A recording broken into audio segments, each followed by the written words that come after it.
Hello, Sandra here, and welcome to my channel, Balancing Blessings, Balancing Life.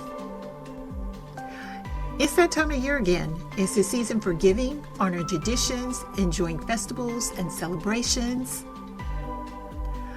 and most importantly, spending time with family and friends. In America and in many parts of the world, it's also a time to get things. Whether it's Christmas or birthdays, in this video, I'll provide tips for conquering toy clutter and share 10 essential questions I ask myself before buying toys for the children in my life. So let's get into the discussion. Do you really want to know how to conquer your kids' toy clutter besides not buying toys? You must get to the heart of the matter. I know what it's like trying to manage toy clutter. There was a time when I thought toys would keep my sons so busy that it would allow me time to get things done around the house. As you can imagine, that didn't work. They still wanted my time, energy, and attention, rightfully so, but I was still the one cleaning up, picking up, and putting the toys away, which left me with less time to enjoy the kids and less time to get things done. So you can imagine why I initially thought my problem was a resource problem of lack of time.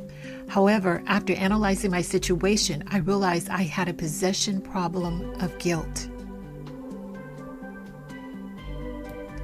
I felt guilty of having a career and having to work outside the home. It put me in a place where I bought toys to make up for the lost time with my kids. I was not focused on the fact that toys would not and could not compensate for me spending quality time with my boys, nor could they justify me working. I worked just like my husband to help provide my family's basic needs and wants. So like me, you may have initially considered your children's toy clutter to be a resource problem, instead of really looking into the heart of the matter. Maybe you live by a busy intersection and would feel more comfortable if your child played inside, so you buy toys to keep him or her safe and entertained. Or perhaps he's the only child, so you shower him with toys so he won't get bored.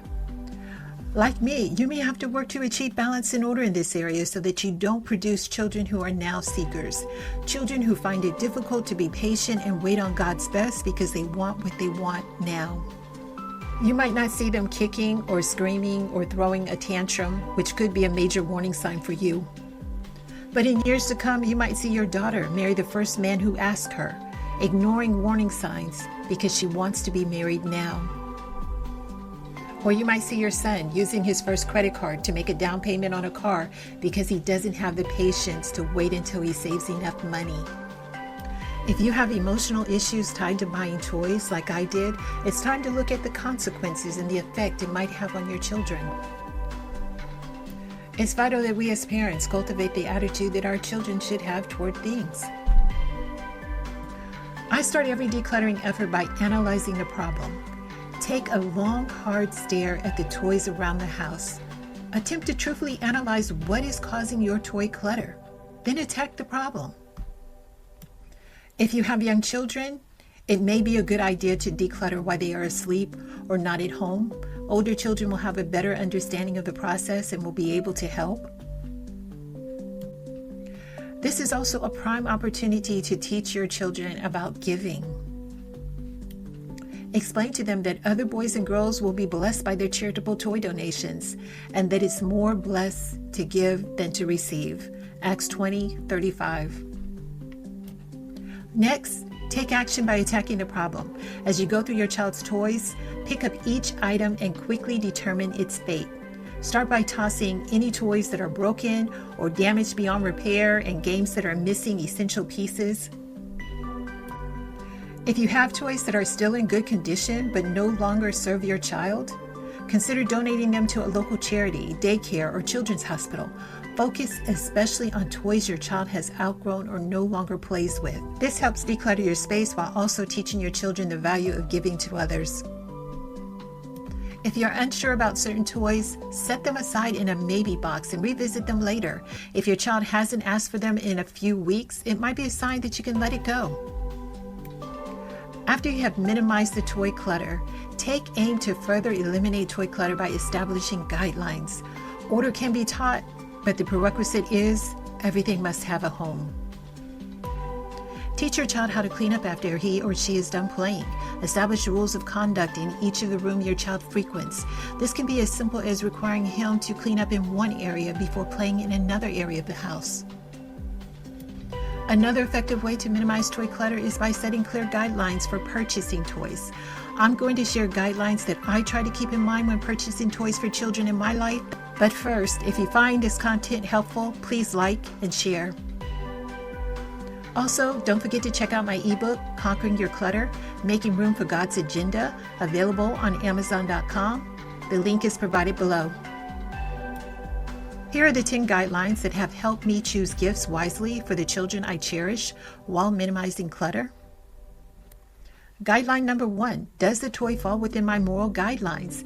This means, does the toy respect my cultural, religious, or social values, or that of the child's if it's a gift? Guideline number 2, do I have the space for it? To make space for it, you may have to let go of something else. Guideline number 3, does it provide educational value, or will they learn from it?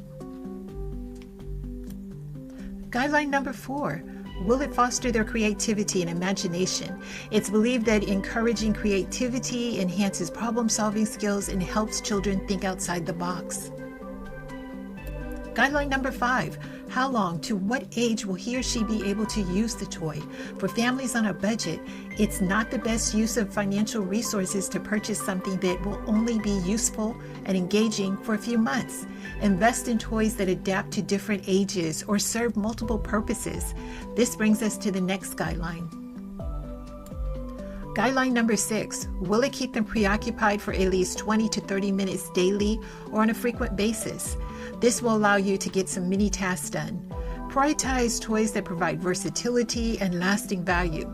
For example, in my household, open-ended toys like Legos, building blocks, art supplies met most of my guidelines, and they evolved with my boys' interests and abilities. Guideline number 7, can he or she share it with other children? Guideline number 8, does it provide physical exercise?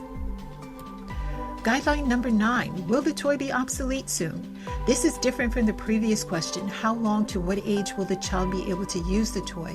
That question focused on the child's ability to continue benefiting from the toy. The question, will the toy be obsolete soon, relates to the toy's ability to stay relevant or functional due to external factors, example, trends or technology. Guideline number 10, why am I buying this toy? Has he or she earned it via chores, grades, or appropriate behavior? It's also important to consider whether a toy is age appropriate and safe. Additionally, in the 21st century, it's important to assess whether a toy or device could be addictive. If a device is deemed addictive, guidelines and restrictions should be provided at the time the item is given, not later on. For instance, if a computer is purchased for school use, it should be clearly understood by the child that it's intended for educational purposes, not gaming. I know there will be people watching this video who are not Christians, but someone might need to be reminded that as Christians, our Heavenly Father loves to bless us, but He doesn't give us everything we want. Contentment is cultivated when children have fewer things to play with. Most children, especially the younger ones, value experiences, family vacations, baseball games, camping, cooking with mom and dad, etc. And some will find pleasure in playing with a box, plastic jug, or some other disposable item lying around the house and have a ball. So if you find it difficult to say no to your child, ask yourself, what will overindulging my child now produce years from now? I'm going to say this again. Despite the influences from outside sources, we as parents have the opportunity to cultivate the attitude our children will have toward things. Let's keep the conversation going in the comments below. Do you have a guideline for buying toys for your children that you would like to share?